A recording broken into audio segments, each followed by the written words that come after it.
What's up everyone, NanMan here, and in this video we're going to talk about how to build a cube.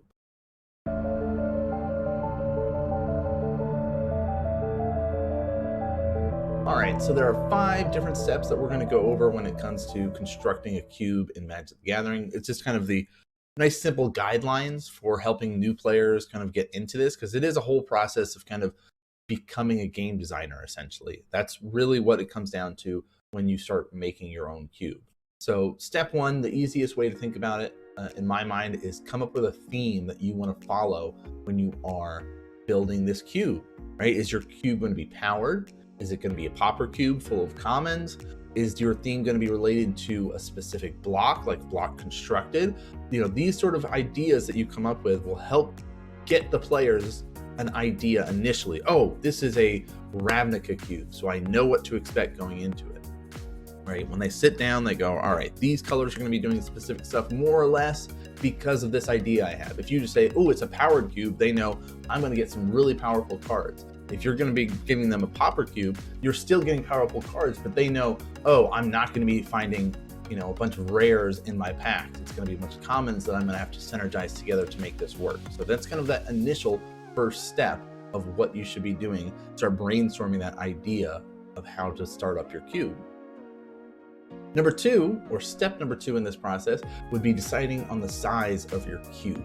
So the kind of baseline stuff that we usually go by is that 360, 480, 540. You can always go all the way up to 720. That's the amount of cards that are inside the cube. Sizes can be flexible, right? You don't have to be set in stone saying, well, I need to follow these guidelines. It has to be at least 360. Not necessarily. So most cubes are designed for an 8-person draft. So if you're thinking that in mind, okay, I need at least enough cards to fit into a 15-card pack. And I need 3 of those per each player, right? You can do a bunch of math and figure out that kind of numbers in that regard. That's where we get to around that 360 or so.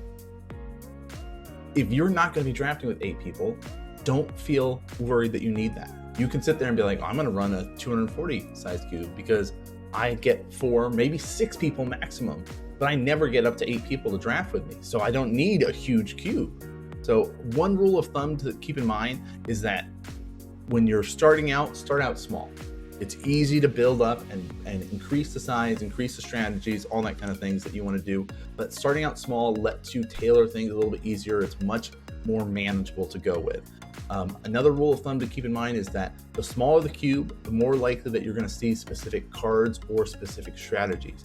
As the cube gets larger, you're going to need more cards that are going to synergize with those specific strategies that you've come up with. All right, step number 3, which this is probably my favorite part of it, is deciding what your cube's color identity is going to be, right? Is green going to be about ramp or +1/+1 counters? Is white all about enchantments, or are you going to be doing something like counter or tokens, that is? So you have to decide how you want to kind of build your stuff. I like to try to keep it in line with rule number 1 of whatever my color identities relate back to whatever my theme is, right? So if I'm saying, okay, I have a block constructed, then I know that these colors need to fit this parameter in this block. If I'm doing a Khans of Tarkir one, I know that there's going to be Abzan stuff that is dealing with those +1 counters instead of it just being like a Simic dealing with +1 counters if I was doing a Ravnica, right? So your theme can matter in how you tweak this number 3 in this regard. I'm going to break down in upcoming episodes, because I'm going to do multiple parts for this, about kind of what my color identities for my cube that I have. So you'll be able to see this kind of all this information kind of firsthand as we go forward. But let's jump into step number 4.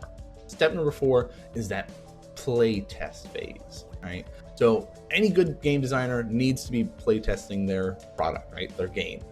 The cube is like your game that you've created, right? So did the combos work that you put in there? Are they too slow? Are they dying to all the aggro decks that you also have in the cube? Did you decide, you know what, I'm done with aggro, nobody gets to play aggro anymore, right? Is the power level between colors balanced?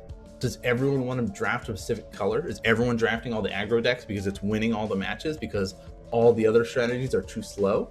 So you have to be able to start play testing and finding those answers out, right? Which kind of step 4 and step 5 pretty much go together, but let's kind of quickly shift gears into 5, which is that reworking your cube.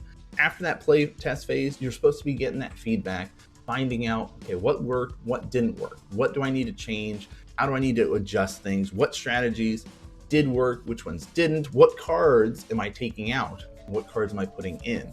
This is that rework phase where a lot of players will go through. If you're finding certain cards are getting last picked a lot of times in your cube, or they're not even going into players' decks, then something's up with those cards and they should probably be removed from the cube. Right? If you're like, oh, I'm keeping this in for this one very niche thing, that's cool. But if you have a very large cube, it's very hard for that niche thing to work. So you have to keep that in mind when, again, doing this kind of rework phase. The other thing is some players will update their cubes, after every set, after every year, right? To be like, well, let's see if there are any new cards that came out that I like that I can replace maybe this one red card, or I'm going to replace this one blue card now because there's this new card that came out that does this, but just slightly better than what I was doing before. And try to keep it with your theme if you want. It's flexibility. That's the fun thing about cube is you're designing it. You get to decide how it works out, right? I have revitalized my cube a little bit of times, more of just tweaking strategies, right? Because my cube that I am doing is my Ravnica cube. So it's very rigid in what the cube can do and what cards can be included is how I've felt about it. But again, I'll talk more about that going forward. But let me know what you guys, if you guys have come up with your own cubes, what sort of themes you have. Are there specific color identities that you like? Were there specific sets that came out that you were like, I need to add a bunch of these into my cube because of how cool these cards are? Right? So let me know what you guys think about this sort of video. We're going to be doing more videos like this as we kind of highlight and dive into my cube and hopefully seeing some of your guys' cubes. But thanks for tuning in and watching, guys, and I'll see you guys next game.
Hey everyone, NanMans here. I'm a StarCraft 2 and Magic the Gathering content maker and commentator. Thanks for tuning in and watching, guys. Make sure to hit that subscribe button and check the description for more information about other content that I'm doing. I've also got a new podcast, NanMans Nerd Corner, which you guys can find out on Spotify or iTunes. It's got a bunch of Magic content as well as other stuff. Thanks for tuning in and watching, and I'll see you guys next game.